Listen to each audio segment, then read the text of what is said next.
সপ্তাহের মধ্যে মাধ্যমিক পরীক্ষার ফল প্রকাশের সম্ভাবনা জোরালো হচ্ছে।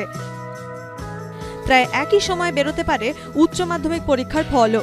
সূত্রের খবর, এবার উচ্চ মাধ্যমিকের ফল জানা যাবে পরীক্ষার্থীদের রোল নম্বরের সাহায্যে। সূত্রের খবর, সরকারের কাছে ফল প্রকাশের জন্য প্রস্তাব পাঠানো হয়েছে উচ্চ মাধ্যমিক শিক্ষা সংসদের তরফে। সরকারের অনুমোদন মিললেই ফল প্রকাশের দিন ঘোষণা হবে। সূত্রের খবর, ফল প্রকাশের দিনই মাধ্যমিক পরীক্ষার্থীরা মার্কশিট পাবেন। অন্যদিকে ফল প্রকাশের 2 সপ্তাহের মধ্যে উচ্চ মাধ্যমিক পরীক্ষার্থীরা হাতে মার্কশিট পেতে পারেন।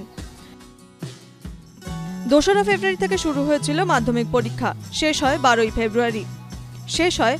ফেব্রুয়ারি। এবার পরীক্ষা দিয়েছিলেন প্রায় 9 লাখেরও বেশি পরীক্ষার্থী। এবার পরীক্ষা সুরক্ষিত করতে কিছু নতুন ব্যবস্থা নেয় মাধ্যমিক শিক্ষা সংসদ। প্রতিটি প্রশ্নপত্রে রাখা হয়েছিল স্বতন্ত্র সিরিয়াল নম্বর সম্বলিত বারকোড। সময় বদল হয় পরীক্ষা শুরুরও। সকাল 9:45 থেকে মাধ্যমিক পরীক্ষা শুরু হয়। 16 ফেব্রুয়ারি থেকে শুরু হয়েছিল উচ্চ মাধ্যমিক পরীক্ষা, শেষ হয় 29 ফেব্রুয়ারি। এবার পরীক্ষা দিয়েছিলেন প্রায় 7,90,000 পরীক্ষার্থী।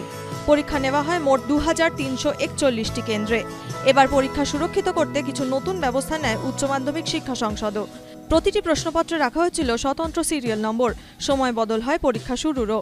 সকাল 9:45 থেকে উচ্চ মাধ্যমিক পরীক্ষা শুরু হয়। পরীক্ষার জন্য 3 ঘন্টা 15 মিনিট সময় নির্দিষ্ট ছিল।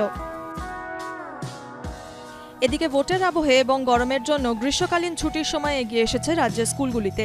রাজ্যের স্কুলগুলিতে 6 মে থেকে ছুটি পড়ছে। আবার রাজ্যে 7 দফায় ভোট হচ্ছে, সেজন্য এপ্রিল মাসেও কিছুদিন ছুটি থাকছে স্কুলগুলি। মে মাসে একাধিক ভোটের দিনও রয়েছে। লোকসভা নির্বাচনের কাজের জন্য বহু স্কুলকে ব্যবহারও করা হচ্ছে। এই অবস্থায় মাধ্যমিক ও উচ্চ মাধ্যমিকের ফল প্রকাশ হলে মার্কশিট নেওয়া, নতুন স্কুলে ভর্তির ক্ষেত্রে পড়ুয়ারা কোনো সমস্যায় পড়বে না তো, থাকছে প্রশ্ন।